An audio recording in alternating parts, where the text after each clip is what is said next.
বন্ধু দুস্থ বুজুর্গ, আমাদেরকে দুনিয়ার ভিতরে অনেক সময় দেওয়া হয়েছিল। জন্মের পর থেকে 10 বছর 7 বছর পর্যন্ত আমার উপর নামাজ ফরজ হয় নাই। 7 বছর থেকে ফরজ হয়েছিল।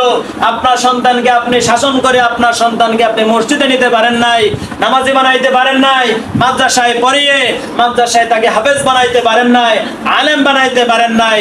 তখন কিন্তু এই সন্তান কিন্তু বড় হয়ে যাবে, একদিন মারা যাবে।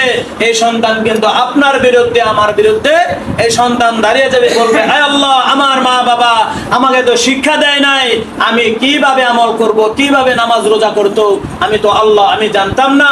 এখন শুধু খালি আমাকে শাস্তি দিলে হবে না, আমার মা বাবা আমাকে শিক্ষা দেয় নাই, এজন্য আমি আমার মা বাবাকে নিয়ে আমি আমার মা বাবার বুকের উপর পাড়া দিয়ে আমি জান্নাতে যাব। জোরে বলেন নাউজুবিল্লাহ।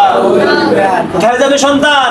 সন্তান জাহান্নামে যাবে, আপনার বুকে আমার বুকে পাড়া দিয়ে তারপর যাবে এবং মা এবং বাবাকে নিয়ে যাবে। আর যদি আমি আপনি শিক্ষা দিয়ে থাকি, সন্তান যদি না মেনে থাকে, তখন আমি আর আপনি বলতে পারবো আল্লাহ আমি তো আমার সন্তানকে শিক্ষা দিয়েছিলাম, আমার সন্তান তো আমার কথা শুনে নাই, আমার সন্তান আমার কথা মানে।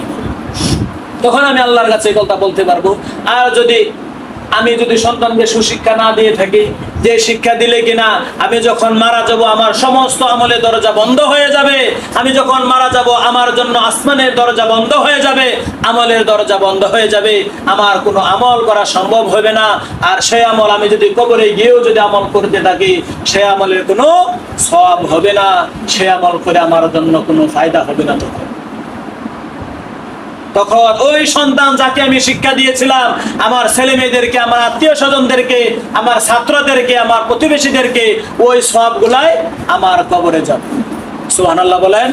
ওই সওয়াবগুলো আমার কবরে যাবে। কবরবাসীরা শুয়ে শুয়ে কবরে কান্দে আর বলে আল্লাহ আমার তো আত্মীয় স্বজন দুনিয়াতে অভাব নাই, আয় আল্লাহ আমার জন্য কি আমার সন্তানেরা, আমার মেয়েরা, আমার বোনেরা, আমার ভাইয়েরা আমার জন্য কি একটু দোয়া পাঠাইতে পারে না? আমি তো বড় অসহায় অবস্থায় আছি। দেখেন, যখন আমার বাবা মারা যায়, আমি আমার বাবাকে ভুলে যাই, দীর্ঘদিন যাবৎ চলে যায়, বাবার কবরের পাশে একটু গিয়ে মোনাজাত করতে পারি না, চাচার কবরের পাশে গিয়ে একটু মোনাজাত করার ক্ষমতা আমার ভাগ্যে জুটে না, আমার সময় হয় না।